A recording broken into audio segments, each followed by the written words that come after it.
Subscribe करें अरब Urdu TV को, साथ में बेल आइकन को प्रेस करें लेटेस्ट वीडियो सबसे पहले देखने के लिए। बिस्मिल्लाहिर्रहमानिर्रहीम। अस्सलाम वालेकुम। अरब उर्दू टीवी में खुशामदीद। 9 शवाल 1440 हिजरी के मुताबिक 12 जून 2019 की सऊदी अरब की ताज़ा तरीन खबरों के साथ मैं मोहम्मद इमरान। सऊदी अरब ने यमनी हौथियों के ड्रोन मार गिराए। सऊदी अरब के सरकारी मीडिया के मुताबिक सऊदी अरब ने यमन के ईरानी हिमायत याफ्ता हौथी बागियों के ड्रोन मार गिराए। इस हवाले से यमन में सऊदी अरब की क़यादत में बरसरकार से इत्तेहादी फ़ौज ने मंगल की सुबह प्रेस एजेंसी के जरिए एक मुखबिर बयान जारी किया। बयान के मुताबिक हौथी बागियों के ड्रोन ने सऊदी अरब के जनूब में वाक़या शहर खमीस मशीद को निशाना बनाया, ताहम इससे किसी किस्म का कोई नुकसान नहीं हुआ। इससे कबल हौथी बागियों ने अपने टीवी चैनल अल मसीरा के जरिए यह दावा किया था कि इन्होंने खमीस मशीद के करीब शाह खालिद एयरबेस को निशाना बनाया। सऊदी प्रेस एजेंसी के मुताबिक ये ड्रोन हमला ऐसे वक्त में हुए जब इत्तेहादी फ़ौज शुमाली यमन के सूबे हज्जा में हौथियों के ठिकानों पर हमले तेज़ कर रही थी। इत्तेहादी फ़ौज के मुताबिक यमन के हौथी बागी हमलों के लिए ईरानी साख्ता ड्रोन इस्तेमाल करते हैं। तस्वीर AFP। हौथियों ने ये ड्रोन और मिसाइल हमले ऐसे वक्त में किए हैं जब अमेरिका और ईरान के साथ दरमियान सख्त कशीदगी है और सऊदी अरब अमेरिका का अहम इत्तेहादी भी है। इत्तेहादी फ़ौज का कहना है कि सऊदी अरब फ़ोर्स ने गुज़श्ता माह यमन की जनूबी सरहद के करीब जिज़ान एयरपोर्ट को निशाना बनाने के लिए आने वाले हौथियों के बम से लैस एक ड्रोन को मार गिराया था।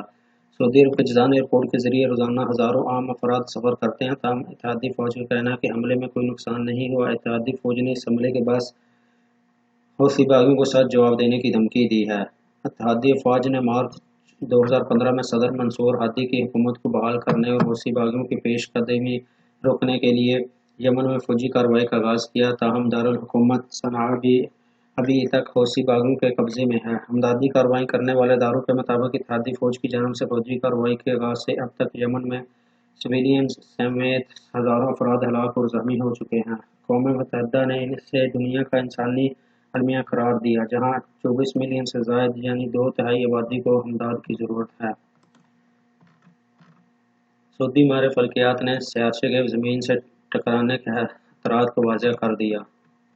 सऊदी माहिर फल्कियात और Arab union for astronomy and space science के रुकन मोहल्लम हिंदी का कहना है कि फल्कियाती साइंसदान 9 सितंबर के मुंतज़िर हैं जब ज़मीन के लिए खतरनाक स्याचों की फ़हरिस्त में शामिल चौथे स्याचे के ज़मीन के नज़दीक आने की तवक्को है। Arabia.net से बात करते हुए हिंदी ने कहा कि इस स्याचे का नाम QV892006 है और इसका इंकशाफ 2006 में हुआ था। मज़कूर स्याचे का कतर तकरीबन 30 मीटर है और ये दरमियाने हजम के स्याचों में शुमार होता है। ज़मीन की सतह से इस स्याचे का फासला 62.5 लाख किलोमीटर है। ये ज़मीन से चांद तक के फासले का 15 गुना है। हिंदी के मुताबिक स्याचे के दरमियाने हजम के लिहाज से ये बहुत बड़ा फासला है, लिहाजा खतरे का तनासब 0.014 से ज़्यादा नहीं है और स्याचा अल्लाह के हुक्म से बाफ़ासत गिर जाएगा। सऊदी माहिर फल्कियात ने बताया कि ये इस स्याचे के ज़मीन के नज़दीक आने का पहला मौका नहीं, गुज़श्ता सदी में 5 और 60 की दहाई में ऐसा कई बार हो चुका है। साल 2013 में भी ये ज़मीन के करीब से गुजरा था। हिंदी के मुताबिक ये स्याचा हमेशा हिफाजत और सलामती के साथ ज़मीन के नज़दीक से गुजरेगा। माहिर फल्कियात के मुताबिक कोई भी स्याचा जो ज़मीन से 75 लाख किलोमीटर की दूरी से कम फासले पर आ जाता है, वो साइंसदानों की तवज्जो का मरकज़ बन जाता है। ऐसे स्याचे को माहिरीन की जानिब से नियर अर्थ ऑब्जेक्ट शुमार किया जाता है। सऊदी नौजवान 14 बरस बाद वालिद की ट्रैफिक हादसे में जान बहक। इन्ना लिल्लाहि व इन्ना इलैहि राजिऊन। सऊदी अरब के सूबे जिज़ान में होने वाले ट्रैफिक हादसे में एक 28 साला मकामी नौजवान जान बहक हो गया। इतवार के रोज़ अल अर्ज़ा और अबू रिश के दरमियान रास्ते पर यह वाक़या इसी मकाम के नज़दीक पेश आया जहाँ 14 बरस कबल इस नौजवान का बाप भी एक ट्रैफिक हादसे में अपनी जान से हाथ धो बैठा था।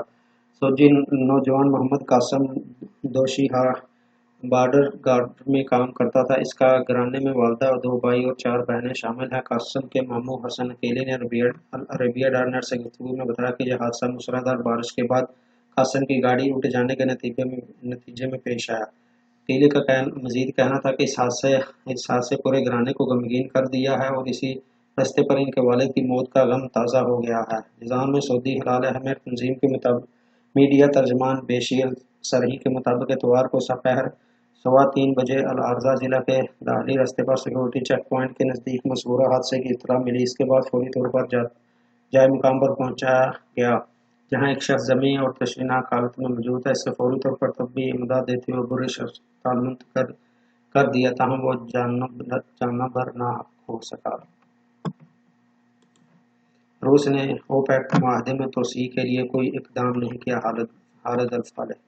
سعودی عرب کے توانائی اور پٹرولیم کے وزیر خالد الفالح نے کہا ہے کہ روس کی طرف سے تیل کی پیداوار بڑھانے کے حوالے سے اوپیک کے رکن ممالک میں طے پائے معاہدے میں توسیع کے لیے کوئی اقدام نہیں اٹھایا ہے۔ اوپیک کے تمام رکن ممالک نے رواں سال کے اختتام تک تیل کی پیداوار بڑھانے کے لیے ایک سمجھوتہ کیا تھا، تاہم اس میں مزید توسیع کے لیے کوئی اقدام نہیں کیا گیا۔ اپنے 2 روز کے دوران ماسکو میں ایک پریس کانفرنس کے اختتام میں سعودی وزیر نے کہا ہے کہ وہ تیل کی پیداوار بڑھانے کے حوالے سے اوپیک کے رکن معاہدے میں طے پائے سمجھوتے میں توسیع کے لیے اپنے روسی ہم منصب الکسندر نوفاک سے بات کریں گے۔